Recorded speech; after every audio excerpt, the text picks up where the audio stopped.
नमस्कार मित्रों, आज के इस वीडियो में एक बार फिर से आप सभी का बहुत बहुत हार्दिक स्वागत है। हम आशा करते हैं कि आप सभी स्वस्थ होंगे, मस्त होंगे और पूरी तरह से अपनी तैयारी में व्यस्त होंगे। तो मित्रों, आज के इस वीडियो में हम आधुनिक काल के अंतर्गत छायावादोत्तर भाग 4 से कुछ महत्वपूर्ण और संभावित प्रश्नों को व्याख्यात्मक तरीके से हल करेंगे और इसके साथ इन्हें ट्रिक की सहायता से याद करने का भी प्रयास करेंगे। तो हम आशा करते हैं कि वीडियो आप सबके लिए बहुत ही महत्वपूर्ण होने वाला है, इसलिए इस वीडियो को आप लोग अंत तक जरूर देखें। और अगर आप आवश्यक समझें तो इस वीडियो को अपने जो परिचित लोग हैं उनके पास भी शेयर कर सकते हैं। और इसके पूर्व की वीडियो में हम लोगों ने कुल 75 प्रश्नों को देखा था, तो आज के इस वीडियो में उसके आगे के प्रश्नों को हम लोग देखेंगे। तो जैसा कि स्क्रीन पर आप देख पा रहे हैं, प्रश्न संख्या 76 कि आकाल में सारस किसकी कृति है। अब एक बड़ी प्रसिद्ध रचना है, काव्य रचना है कि आकाल में सारस। तो आकाल में सारस किसकी कृति है? विकल्प ए कह रहे केदारनाथ सिंह की है, विकल्प बी केदारनाथ अग्रवाल, विकल्प सी शमशेर बहादुर सिंह या फिर विकल्प डी है आगे की। तो प्रश्न संख्या 76 का जवाब आपको देना है। प्यारा सा प्रश्न है और आप सबके स्क्रीन पर है, तो धीरे धीरे आप सबका जवाब भी आना शुरू हो गया कि सर प्रश्न संख्या 76 के विकल्प ए को लॉक किया जाए, Kedarnath Singh is right answer. आप कैसे दिमाग में इसको रखेंगे? तो दिमाग में रखने के लिए आपको क्लू बनाना है कि देखिए, एक ट्रिक तो आपकी यही बन सकती थी, केदार में अकाल में सारस कहाँ मिलेंगे? बोले केदार में मिलेंगे, लेकिन चूंकि केदार में 2 इस नाम से रचनाकार आपको देखने को मिलते हैं, तो बस आप क्लू बनाइएगा कि अकाल में, बोले अकाल में कहाँ? बोले केदारनाथ में, है ना। तो जब अकाल था तो अकाल में केदारनाथ में सारस और सिंह मिलेंगे, ऐसे दिमाग में रख लीजिएगा कि अकाल में केदारनाथ में अकाल में क्या हुआ कि सारस और सिंह मिले। तो यहाँ पे जो सिंह है केदारनाथ सिंह से है और सारस अकाल में सारस इनकी रचना है, तो अकाल में सारस और सिंह मिलेंगे केदारनाथ में, ध्यान में रखिएगा। और इसको दिमाग में ऐसे बैठा लीजिएगा कि अकाल के समय जब आया था तो केदारनाथ में सारस मिले थे और सिंह मिले थे, ध्यान में रखिएगा। और इस रचना को बिल्कुल साहित्य अकादमी पुरस्कार भी मिला हुआ है, ठीक है। चलिए, प्रश्न संख्या 77 है कि कितना अच्छा था छायावादी, एक दुख लेकर वह गान देता था, और कितना कुशल था प्रगतिवादी, हर दुख का कारण पहचान लेता था। पंक्ति किसकी है? तो एक बार पंक्ति और देखिए कि कितना अच्छा था छायावादी, एक दुख लेकर वह गान देता था, कितना कुशल था प्रगतिवादी, हर दुख का कारण पहचान लेता था। किसकी पंक्ति है? विकल्प ए कह रहे कि रघुवीर सहाय की है, विकल्प बी शमशेर बहादुर सिंह की है, विकल्प सी आगे या फिर विकल्प डी मुक्तबोध की। तो प्रश्न संख्या 77 का जवाब आपको देना है। प्यारा सा प्रश्न है और आप सबके जवाब में, आप सबके स्क्रीन पर बिल्कुल आपके जवाब की प्रतीक्षा कर रहा है और आप सबका जवाब भी आ गया कि सर विकल्प ए को लॉक किया जाए, रघुवीर सहाय इज राइट आंसर, है ना। देखिए, कितना अच्छा था छायावाद कि रघुवीर उसमें सहायता करते थे, और कितना कुशल था प्रगतिवाद कि रघुवीर उसमें सहायता करते थे। तो छायावाद कितना अच्छा है, छायावादी रघुवीर सहायता करते हैं, और कितना कुशल है प्रगतिवादी, रघुवीर सहायता करते हैं। तो रघुवीर सहाय इसे ध्यान में रख लीजिएगा, ठीक है। चलिए, प्रश्न संख्या 78 है कि मैंने जब भी सोचा मुझे शुक्ल जी की मूछ याद आई। आगे कुछ और कथन है और पूछ रहे हैं कि ये पंक्ति किसकी है। विकल्प ए कह रहे कि केदारनाथ अग्रवाल की है, विकल्प बी श्रीकांत वर्मा की है, विकल्प सी केदारनाथ सिंह की है या फिर विकल्प डी राजकमल चौधरी की है। तो बिल्कुल प्रश्न संख्या 78 का जवाब आपको देना है।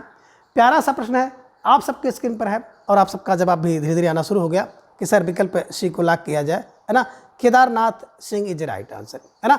देखिए, जैसे शुक्ल जी की मूछ है तो बिल्कुल उसकी तुलना कर लीजिएगा थोड़ा सा, सिंह की जैसे मूछ होती है, खड़ी होती है, तो वैसे, है ना, सिंह फॉर केदारनाथ सिंह, ध्यान में रखिएगा। और मित्रों, इस ट्रिक का उद्देश्य किसी की भावना को ठेस पहुंचाना नहीं है और ना ही किसी राजनीतिक गतिविधि से कुछ लेन देन है ना। बिल्कुल आपको आसानी से बैठ जाए तो सिंह और मूछ, ये ध्यान में रखिएगा, सिंह की पूंछ और केदारनाथ जी की मूछ, ठीक है, ध्यान में रख लीजिएगा। हालांकि दोनों का तुलना करना नहीं चाहिए, है ना, लेकिन आपको बैठाना दिमाग में है केदारनाथ सिंह, है ना, की मूछ और शुक्ल जी की मूछ, ऐसे बैठा लीजिए। तो केदारनाथ सिंह जी की मूछ, सिंह की मूछ देखे होंगे ना, बड़ी बड़ी होती है, वैसे शुक्ल जी की मूछ। तो ध्यान में रखिएगा, मूछ को केदारनाथ सिंह से जोड़ दीजिएगा, बस इसे बैठा लीजिएगा, ठीक है ना। प्रश्न संख्या 79 है कि बनारस एवं बाग कविता किसकी है। विकल्प ए कह रहे कि आगे की है, विकल्प बी शमशेर बहादुर सिंह की है, विकल्प सी धर्मवीर भारती की है या फिर विकल्प डी केदारनाथ सिंह की है। तो प्रश्न संख्या 79 का जवाब आपको देना है। बहुत प्यारा सा प्रश्न है और आप सभी का जवाब उतना ही सुंदर आ गया कि सर विकल्प डी को लॉक किया जाए, Kedarnath Singh is right answer, है ना। देखिए बनारस में बाघ और सिंह हैं, बोले सर बनारस में बाघ और सिंह हैं, तो बनारस के बाघ और सिंह केदारनाथ में चले गए। ऐसे दिमाग में रख लीजिएगा कि बनारस के सिंह और बाघ कहाँ चले गए, केदारनाथ में चले गए। तो बनारस के कहने का मतलब है कि बनारस शीर्षक की कविता केदारनाथ सिंह की है और बाघ एक लंबी कविता केदारनाथ सिंह की है। केदारनाथ में जाओगे आप ना तो वहाँ पे सिंह देखेंगे, बाघ देखेंगे, बाघ और सिंह देखेंगे, ये ध्यान में रखिएगा, ठीक है। चलिए प्रश्न संख्या 80 है कि मुक्त प्रसंग एवं कंकावती शीर्षक कविता किसकी है। विकल्प कह रहे कि केदारनाथ सिंह का है, विकल्प बी मुक्तबोध का, विकल्प सी राजकमल चौधरी या फिर विकल्प डी है शंभुनाथ सिंह का। तो प्रश्न संख्या 80 का जवाब आपको देना है। बहुत प्यारा सा प्रश्न है और बेहतरीन प्रश्न है, तो हो सकता है प्रश्न आपकी परीक्षा में देखने को मिल जाए, इसलिए ऐसे प्रश्नों को बिल्कुल आप स्टार लगा लीजिए और इसका जवाब दीजिए। तो आप सभी भाई बहनों का जवाब बेहतरीन आया कि सर विकल्प सी को लॉक किया जाए, Rajkamal Chaudhary is right answer, है ना। देखिए मुक्त का प्रसंग कौन चाहेगा भैया, मुक्त का प्रसंग है ना, तो राज चाहेंगे, राजकमल चाहेंगे। और कंकावती, तो कंकावती का राज है, तो राज फॉर राजकमल चौधरी को बैठा लीजिएगा और इसको बिल्कुल आपने दिमाग में हमेशा के लिए छाप लीजिए, ठीक है। चलिए प्रश्न संख्या 81 है कि मगध काव्य संग्रह किसका है। विकल्प कह रहे कि राजकमल चौधरी का है, विकल्प बी श्रीकांत वर्मा का है, विकल्प सी शमशेर बहादुर सिंह का है या फिर विकल्प डी अंग्रेज जी का है। तो प्रश्न संख्या 81 का जवाब आपको देना है। बहुत बेहतरीन प्रश्न है, प्यारा सा प्रश्न है और आप सबका जवाब उतना ही बेहतरीन आ गया कि सर विकल्प बी को लॉक किया जाए, Shrikant Verma is right answer, है ना। मगध श्री आप कहते हैं ना, मगध श्री, बस दिमाग में मगध श्री, श्री फॉर श्रीकांत जी की रचना है, ध्यान में रखिएगा। और इस रचना को भी साहित्य अकादमी पुरस्कार मिल चुका है, ठीक है। चलिए प्रश्न संख्या 82 है कि यह जनतंत्र है जिसकी रोज सैकड़ों बार हत्या होती है, पंक्ति किसकी है। विकल्प कह रहे कि धूमिल की पंक्ति है, विकल्प बी श्रीकांत वर्मा की, विकल्प सी राजकमल चौधरी की या फिर विकल्प डी धर्मवीर भारती की। तो प्रश्न संख्या 82 का जवाब आपको देना है। प्यारा सा प्रश्न है और इस प्रश्न पर बिल्कुल स्टार लगा लीजिए। निश्चित रूप से ये प्रश्न आपको किसी न किसी परीक्षा में देखने को जरूर मिलेगा कि यह जनतंत्र है जिसकी रोज सैकड़ों बार हत्या होती है। और आप सबका जवाब भी आ गया कि सर विकल्प ए को लॉक किया जाए, धूमिल इज राइट आंसर। तो निश्चित रूप से जिन भाई बहनों का जवाब विकल्प ए धूमिल आया है, आप सब बहुत बहुत बधाई के पात्र हैं और आप सबकी तैयारी बहुत ही बेहतरीन है। और मित्रों मैं आप सबकी झूठी प्रशंसा भी नहीं करना चाहता हूँ, ना करना चाहिए, लेकिन आप सबका जो जवाब है उस जवाब को देखने के बाद निसंदेह मैं कह सकता हूँ कि आप सबकी तैयारी बहुत ही बेहतरीन और उत्कृष्ट है। निश्चित रूप से आप सब चयनित होने के योग्य हैं, ठीक है ना। तो बिल्कुल आप कैसे दिमाग में बैठाएंगे देखिए यह जनतंत्र है। अब जनतंत्र है जिसकी रोज सैकड़ों बार हत्या होगी ना, तो सैकड़ों बार हत्या होगी तो छवि धूमिल हो जाएगी। बस दिमाग में रख लीजिएगा कि जनतंत्र का हत्या अगर बार बार हो, सैकड़ों बार हो, तो निश्चित रूप से जो छवि है वो धूमिल होती है, ये ध्यान में आपको रखना होगा। ये बिल्कुल आप बैठा लीजिएगा कि जनतंत्र है और जनतंत्र की सैकड़ों बार हत्या होगी तो निश्चित रूप से छवि धूमिल होगी और धूमिल फार धूमिल जी की ये पंक्ति है, ध्यान में रखिएगा, ठीक है। चलिए प्रश्न संख्या 83 है कि हाँ मैं कवि हूँ यानी भाषा में भदेश कवि हूँ, पंक्ति किसकी है। विकल्प कह रहे कि अगे की पंक्ति है, विकल्प बी धर्मवीर भारती की पंक्ति है, विकल्प सी धूमिल की या फिर विकल्प डी रघुवीर सहाय की। तो प्रश्न संख्या 83 का जवाब आपको देना है। प्यारा सा प्रश्न है और आप सबकी स्क्रीन पर भी है, तो धीरे धीरे आप सबका जवाब भी आना शुरू हो गया कि सर विकल्प सी को लॉक किया जाए, धूमिल इज राइट आंसर, है ना। देखिए आप इसको भी जान रहे हैं कि हाँ मैं कभी भले हूँ, लेकिन भाषा में अगर भदेश है तो कोई व्यक्ति अगर भदेश भाषा का प्रयोग करेगा, गंदी भाषा का प्रयोग करेगा, फुहड़ भाषा का प्रयोग करेगा, तो निश्चित रूप से उसकी छवि जो है धूमिल हो जाएगी, है ना। क्योंकि जो व्यक्ति होता है ना, व्यक्ति अपने व्यवहार आचरण से ही जाना जाता है और उसके व्यक्तित्व की परख आप उसी से कर लेते हैं, ठीक है ना। तो छवि कैसे धूमिल होगी, बोले सर कोई व्यक्ति अगर भदेश भाषा का प्रयोग करता है ना, भद्दी भाषा का, तो उसकी छवि धूमिल हो जाएगी और धूमिल फार धूमिल जी की ये पंक्ति है, ध्यान में रखिएगा, ठीक है। चलिए अब आगे प्रश्न संख्या 84 है कि रंग खतरे में है किसका काव्य संग्रह है। रंग खतरे में है किसका काव्य संग्रह है, तो सोच समझकर आपको जवाब देना है। प्रश्न संख्या 84 आपके स्क्रीन पर है कि रंग खतरे में है किसका काव्य संग्रह है। विकल्प करें कि उदय प्रकाश का है, विकल्प बी कुमार बिकल का है, विकल्प सी अरुण कमल या फिर विकल्प डी मंगलेश डाबराल का है। तो प्रश्न संख्या 84 का जवाब आपको देना है। स्टार लगाइए और इस प्रश्न को अपनी जो नोटबुक है उसमें भी दर्ज कर लीजिए। हो सकता है रंग खतरे में ये काव्य संग्रह आपसे पूछ लिया जाए और आप सबका जो जवाब बहुत बेहतरीन आया कि सर विकल्प बी को लॉक किया जाए, कुमार बिकल इज राइट आंसर, है ना। तो बिल्कुल कैसे दिमाग में छापेंगे, तो देखिए रंग खतरे में कब होता है, जब रंग खतरे में पड़ जाता है ना तो व्यक्ति बहुत परेशान हो जाता है। हम आप जब कभी अपने आप को खतरा महसूस करते हैं, चाहे चयन को लेकर के, है ना, चाहे किसी संभावना को लेकर के, जब खतरा महसूस हम लोग करते हैं ना तो बिल्कुल हम लोग बिकल हो जाते हैं, परेशान हो जाते हैं। तो विकल्प फॉर कुमार बिकल इज राइट आंसर, ये ध्यान में रखिएगा। और प्रश्न संख्या 84 के विकल्प बी को हमेशा के लिए कंठस्थ कर लीजिए। प्रश्न संख्या 85 है कि फटकथा और मोचीराम शीर्षक कविता किसकी है। तो फटकथा और मोचीराम शीर्षक कविता किसकी है।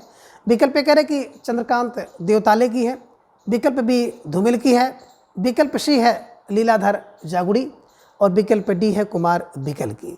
तो प्रश्न संख्या 85 का जवाब आपको दे रहा है। प्यारा सा प्रश्न आप सबके स्क्रीन पर और सुंदर सा जवाब आया आप सबका कि सर विकल्प बी को लॉक किया जाए, धूमिल इज राइट आंसर, है ना। देखिए कभी कभी क्या होती है, फटकथा भी धूमिल हो जाती है। तमाम प्रकार की पिक्चर आप देखे होंगे, उसकी जो फटकथा है ना पहले से ही धूमिल हो जाती है, उसकी तमाम चीज़ें लीक हो जाती हैं तो धूमिल हो गई, फटकथा धूमिल हो गई। और मोचीराम, है ना, मोचीराम की छवि या मोचीराम के प्रति जो लोग सद्भाव प्रेम रखते हैं थोड़ा सा धूमिल रखते हैं, तो ध्यान में रख लीजिएगा कि मोचीराम की फटकथा धूमिल हो गई, ऐसे बना लीजिएगा, है ना। तो मोचीराम की फटकथा क्या हो गई, बोले सर धूमिल हो गई। तो धूमिल जी की रचनाएं हैं, ये ध्यान में आपको रखना होगा, ठीक है। चलिए प्रश्न संख्या 86 है कि नाटक जारी है किस विधा की रचना है। विकल्प ए कह रहे कि नाटक है, विकल्प बी उपन्यास है, विकल्प सी कहानी है या फिर विकल्प डी काव्य संग्रह है। तो प्रश्न संख्या 86 का आपको जवाब देना है। प्यारा सा प्रश्न है और थोड़ा सा हमने इसमें परिवर्तन किया है। नाटक जारी है रचना का रचनाकार पूछना था, लेकिन मैंने इसकी विधा पूछी है। रचनाकार तो आप जान ही रहे हैं, सभी लोगों का जवाब भी आ रहा है ना, कि नाटक जारी है किसका है, लीलाधर जगुड़ी का है ना। लेकिन इसकी विधा बतानी है आपको, विधा कौन सी विधा है ये आपको जवाब देना है। और धीरे धीरे आप सबका जवाब भी आ गया कि सर विकल्प डी को लॉक किया जाए, काव्य संग्रह इज राइट आंसर, है ना। जब भी आपको नाटक जारी करना होता है ना, लीला करनी पड़ती है तो क्या करना पड़ेगा, बहुत सी चीज़ों का संग्रह करना पड़ेगा और बहुत सी चीज़ों का संग्रह फॉर काव्य संग्रह इज राइट आंसर, ठीक है। चलिए प्रश्न संख्या 87 है कि भय भी शक्ति देता है, ये काव्य संग्रह किसका है। विकल्प ये कह रहे हैं कि कुमार बिकल का है, विकल्प बी धूमिल का, विकल्प सी लीलाधर जागुड़ी की या फिर विकल्प डी अगे का है। तो प्रश्न संख्या 87 का जवाब आपको देना है। बहुत प्यारा सा प्रश्न है कि भय भी शक्ति देता है, काव्य संग्रह किसका है, और आप सबका जवाब भी आ गया कि सर विकल्प सी को लॉक किया जाए, Leeladhar Jagudi is right answer, है ना। देखिए जो जुगाड़ी व्यक्ति होता है ना उसको भय भी शक्ति देता है, तो भय भी शक्ति किसको देता है, बोले सर जुगाड़ी व्यक्ति को।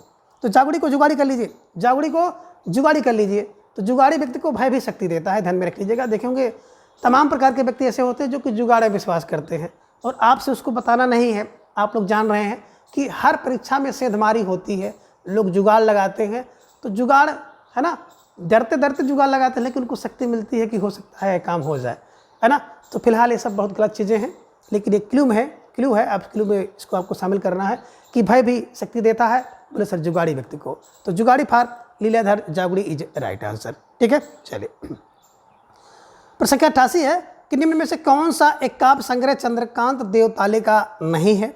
विकल्प ये है कि हड्डियों में छुपा हुआ ज्वार, विकल्प बी दीवार पर खून से, विकल्प सी है बची हुई पृथ्वी या फिर विकल्प डी है लकड़ बग्घा हंस रहा है।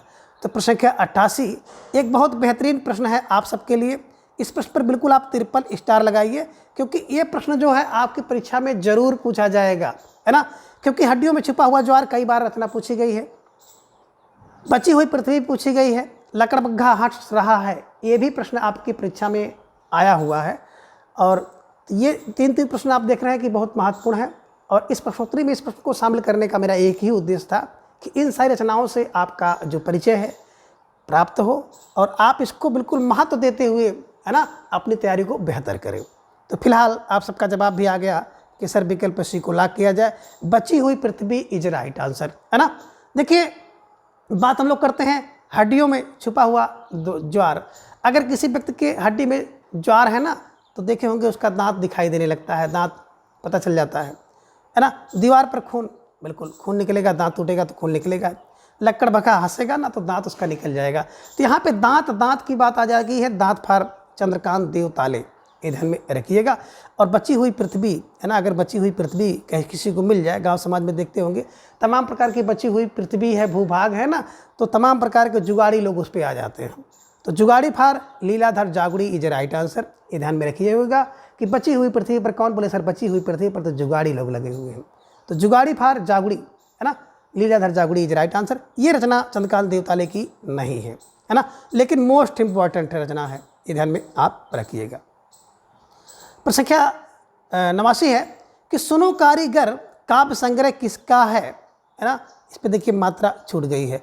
तो सुनो कारीगर काव्य संग्रह किसका है। विकल्प ये कह रहे हैं कि मंगलेश डाबराल का है, विकल्प बी उदय प्रकाश का है, विकल्प सी लीलाधर जागुड़ी की, या फिर विकल्प डी चंद्रकांत देवताले का। तो प्रसंख्या 89 का जवाब आपको देना है। और आप सबका जवाब भी धीरे धीरे आ गया कि सर सुनो कारीगर है ना, ये बिल्कुल विकल्प बी इज राइट आंसर। काव्य संग्रह किसका है, उदय प्रकाश का है। अब कैसे, देखिए तमाम प्रकार आप देखते हैं अपने गांव समाज में है ना, कि हर महीने या हर वर्ष एक नए कारीगर का उदय होता है। तो सुनो कारीगर का क्या हो गया, बोले सर उदय हो गया। तो उदय भार उदय प्रकाश है ना, हम लोग सुनते हैं, जानते हैं, पता होता है कि नए कारीगर का उदय हो गया। तो हर साल, हर वर्ष या हर महीने एक नए कारीगर का उदय होता है। तो सुनो कारीगर उदय प्रकाश का ये ध्यान में रखिएगा। ठीक है, चलिए प्रसंख्या 90 बहुत बेहतरीन प्रश्न है कि निम्न में रचना एवं रचनाकार असंगत हैं। विकल्प ये कह रहे कि अपनी केवलधार अरुण कमल की रचना है, विकल्प बी एक छोटी सी लड़ाई कुमार विकल की है, विकल्प सी घर का रास्ता धूमिल जी की रचना है, और विकल्प डी है शहर अब भी संभावना है अशोक वाजपेयी की रचना है। तो कह रहे कि आप देख पा रहे हैं इनमें एक असंगत है, और जो असंगत है उसी का चयन आपको उत्तर के रूप में करना है। तो बिल्कुल आप सबका जवाब भी आ गया कि सर विकल्प सी को लॉक किया जाए। निश्चित रूप से जिन भाई बहनों का जवाब विकल्प सी आया है, आप सब बिल्कुल बधाई के पात्र हैं, और आप सबकी तैयारी बहुत ही बेहतरीन से भी बेहतरीन है। गजब जवाब, बिल्कुल है ना, लाजवाब। तो अब क्या हुआ कि देखिए अपनी केवलधार होती है करुण, अपनी केवलधार अरुण कमल की है, स्टार लगाइए। यहाँ से कोई प्रश्न आपकी परीक्षा में बन सकता है। छोटी सी लड़ाई होती है तो व्यक्ति विकल हो जाता है, परेशान हो जाता है ना।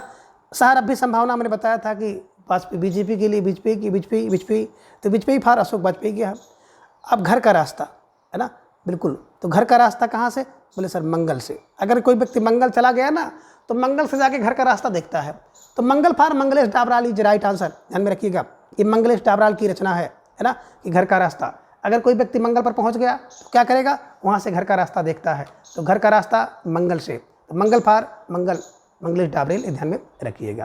ठीक है, चलिए प्रसंख्या 91 है कि बस मत कह देना अरे पिलाने वाले, हम नहीं विमुख हो जाने वाले। पंक्ति किसकी है कि बस मत कह देना अरे पिलाने वाले, हम नहीं विमुख हो जाने वाले। पंक्ति किसकी है। विकल्प कह रहे हैं कि धर्मवीर भारती की, विकल्प बी हरिवंश राय बच्चन की, विकल्प सी दुष्यंत कुमार की, या फिर विकल्प डी है भगवती चरण वर्मा की।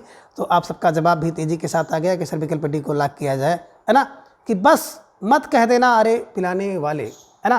तो भगवती का प्रेम पिलाने वाला, भगवती के प्रेम को पाने वाले व्यक्ति क्या करो, अब बस मत कर दो, बस फार है ना, बस मत कह देना अरे पिलाने वाले, है ना। तो भगवती चरण वर्मा इज राइट आंसर।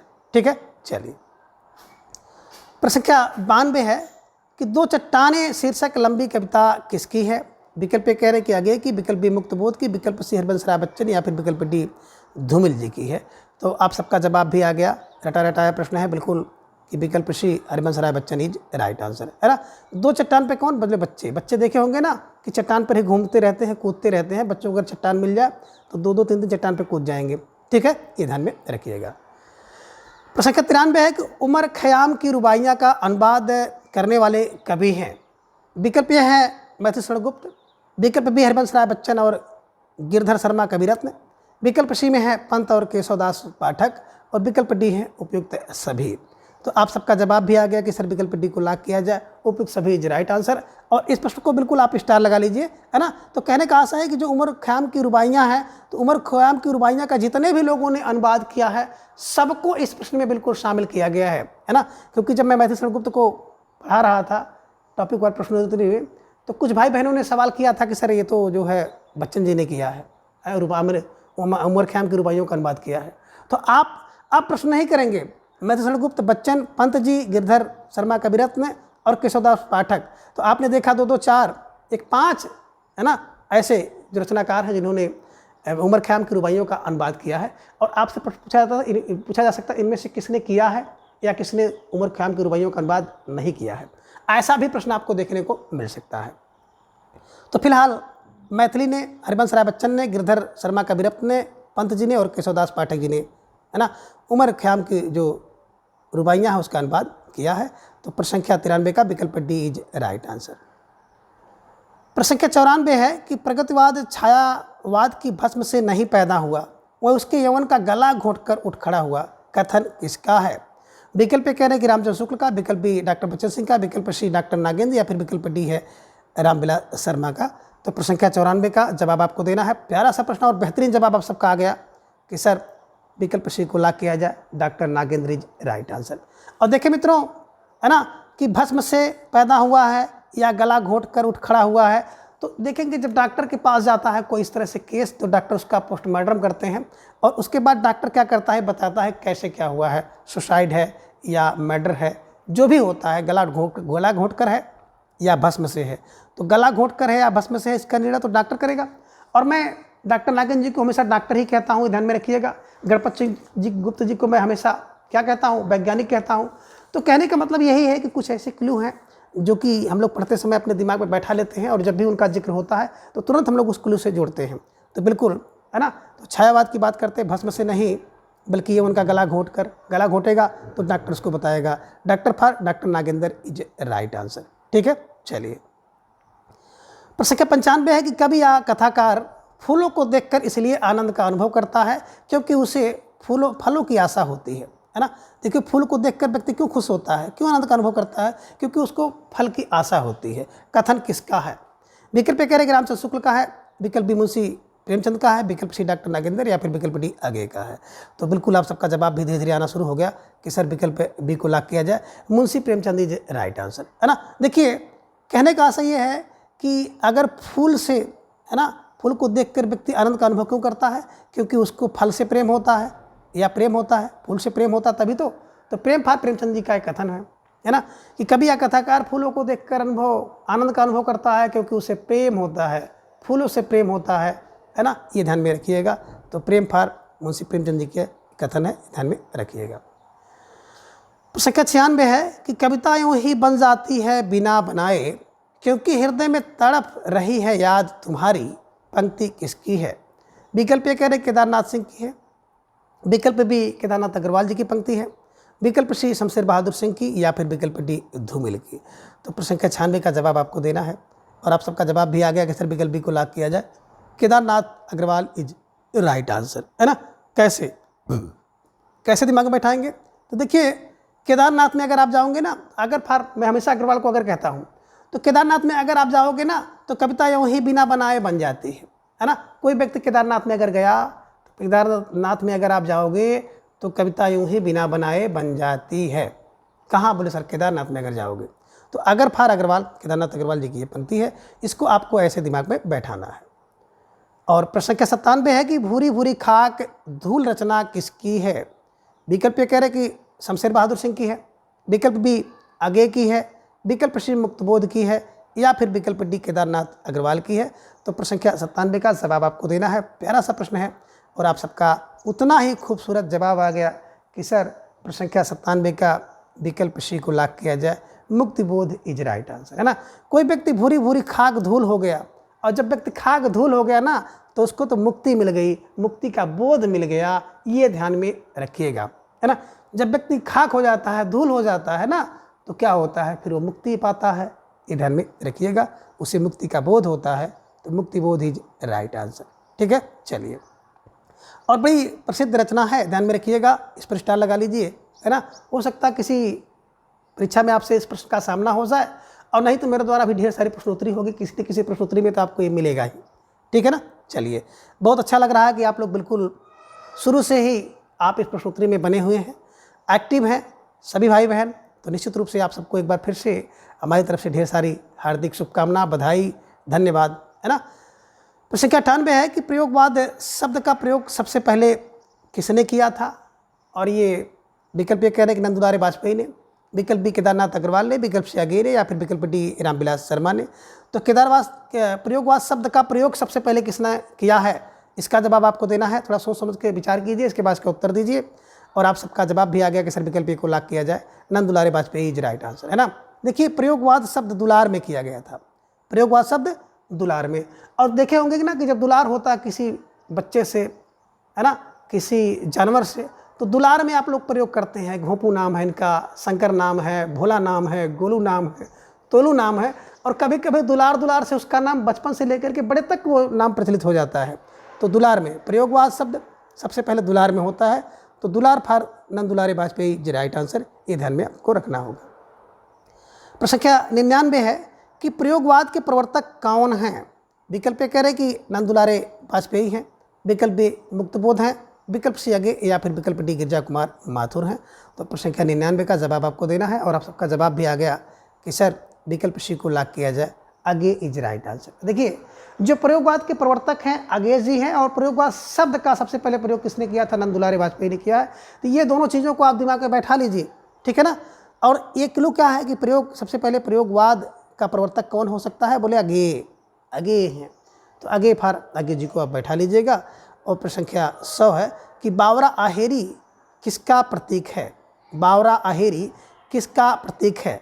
विकल्प ये कह रहे हैं कि मुक्ति का, विकल्प बी आवारा का, विकल्प सी पागल का, या फिर विकल्प डी है सूर्य का। तो प्रश्न संख्या 100 का जवाब आपको देना है। प्यारा सा प्रश्न है, और आप सबका उतना ही बेहतरीन जवाब आ गया कि सर विकल्प डी को लॉक किया जाए, सूर्य का प्रतीक इज राइट आंसर, है ना। तो निश्चित रूप से जिन भाई बहनों का जवाब विकल्प डी था, आप सब बधाई के पात्र हैं, और आप सबका जो जवाब है बहुत ही बेहतरीन, आप सबकी तैयारी बहुत ही उत्कृष्ट है। निश्चित रूप से आप लोगों का जो ये परिश्रम है इस बार बिल्कुल रंग लाएगा, और आप सभी चयनित होंगे। तो मित्रों, आज की इस वीडियो में बस इतना। प्रत्येक दिन सुबह 7 बजे आप लोग मेरे साथ जुड़ करके टॉपिक पर प्रश्नोत्तरी की तैयारी कर रहे हैं, और जो नए भाई बहन हैं वो भी जुड़कर तैयारी करें।